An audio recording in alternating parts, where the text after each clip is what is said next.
होगा, और अगर सब मिलकर कोशिश करें तो रास्ता निकल सकता है। राजू के चेहरे पर एक उम्मीद की किरण जागती है।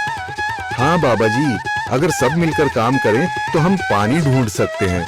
हमने पहले कभी ये कोशिश ही नहीं की। लेकिन इतनी कठिन जमीन में नया कुआं खोदना आसान नहीं। मुश्किल जरूर है, नामुमकिन नहीं। अगर हम मिलकर काम करें तो ये हो सकता है। राजू खड़ा हो जाता है, उसकी आंखों में एक नई रोशनी है। तो फिर हम कल से काम शुरू करेंगे।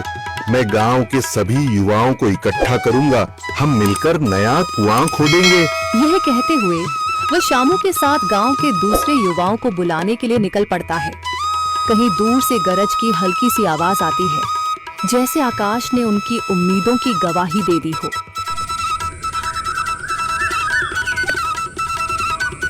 अगली सुबह राजू और शामू गांव के युवाओं को इकट्ठा करने निकल पड़े। चौधरी महेश की हवेली के सामने एक भीड़ जमा है। बाबा जी, संदरी, गांव के कुछ बुजुर्ग और किसान सभी मौजूद हैं। हम हाथ पर हाथ रखकर नहीं बैठ सकते।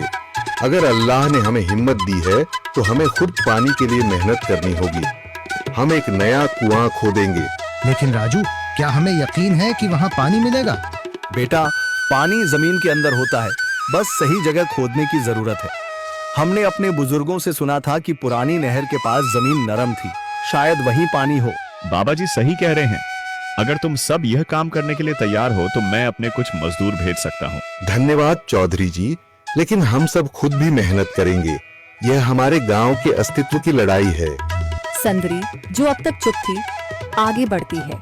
हम औरतें भी पीछे नहीं रहेंगी। हम पानी लाने की व्यवस्था करेंगी, खाना बनाएंगी, ताकि तुम सब आराम से काम कर सको। यही हिम्मत चाहिए थी संदर। पूरा गांव एक नई उम्मीद के साथ कुआं खोदने की तैयारी में जुट जाता है। दूसरी ओर कुआं खोदने का काम शुरू हो चुका है। राजू, शामू और दूसरे युवा बेलचे चलाने लगते हैं। मिट्टी बाहर निकाली जाने लगती है। तेज गर्मी के बावजूद सब पूरी हिम्मत के साथ जुटे हुए हैं। दोपहर की तेज धूप जमीन आग की तरह तप रही है। गांव के लोग लगातार कुआं खोदने में जुटे हैं। हाथ छिलने लगे हैं, माथे से पसीना बह रहा है, मगर किसी ने हार नहीं मानी। महिलाएं पानी और सत्तू लेकर आती हैं ताकि पुरुषों को कुछ राहत मिले। हमें और गहराई तक जाना होगा। अब तक सिर्फ सूखी मिट्टी और पत्थर ही निकल रहे हैं। राजू, यह बहुत कठिन काम है। अगर हमें पानी न मिला। अल्लाह मेहनत करने वालों को कभी निराश नहीं करता बेटा। तुम सब अपनी कोशिश जारी रखो, पानी जरूर निकलेगा। हिम्मत मत हारो।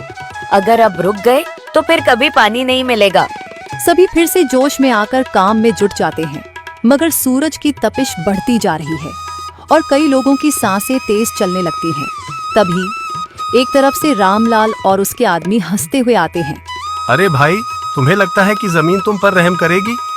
हाँ हाँ, ना समझ लोग, ये सब बेकार की मेहनत है। रामलाल, हमारा हौसला मत तोड़ो।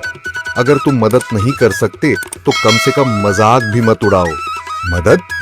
हाँ, मैं अपने कुएं का पानी बेच सकता हूँ, मगर मुफ्त में नहीं दूंगा। राजू सब अनसुना कर फिर काम में लग जाता है। शाम होने लगती है, लेकिन अभी तक पानी का नामो निशान नहीं। कुछ लोग मायूस होकर पीछे हटने लगते हैं। राजू, शायद रामलाल सही कह रहा है। यह सब बेकार है। नहीं शामू, हमें हार नहीं माननी। अगर आज हार गए तो फिर कभी हिम्मत नहीं कर पाएंगे। तभी अचानक फावड़ा किसी कठोर चीज से टकराता है। एक अजीब सी आवाज आती है। राजू चौंक कर देखता है और जल्दी जल्दी मिट्टी हटाने लगता है। अचानक एक ठंडी लहर महसूस होती है। सभी लोग दौड़ कर आते हैं। जैसे जैसे मिट्टी हटती है, नीचे से गीली जमीन नजर आने लगती है। सब हैरान रह जाते हैं।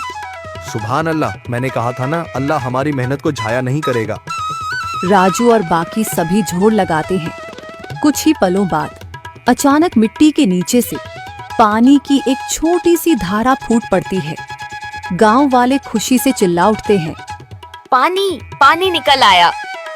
यह अल्लाह की कुदरत है रामलाल, जिस पर तुम्हें यकीन नहीं था। पूरा गांव आनंद से झूम उठता है। लोग एक दूसरे को बधाइयां देते हैं। औरतें दुआ करने लगती हैं। कुछ दिन बीत चुके हैं। गांव वाले नए कुएं से पानी भर रहे हैं, खेतों को सींच रहे हैं और जिंदगी फिर से पटरी पर लौट रही है। मगर रामलाल अब भी अपनी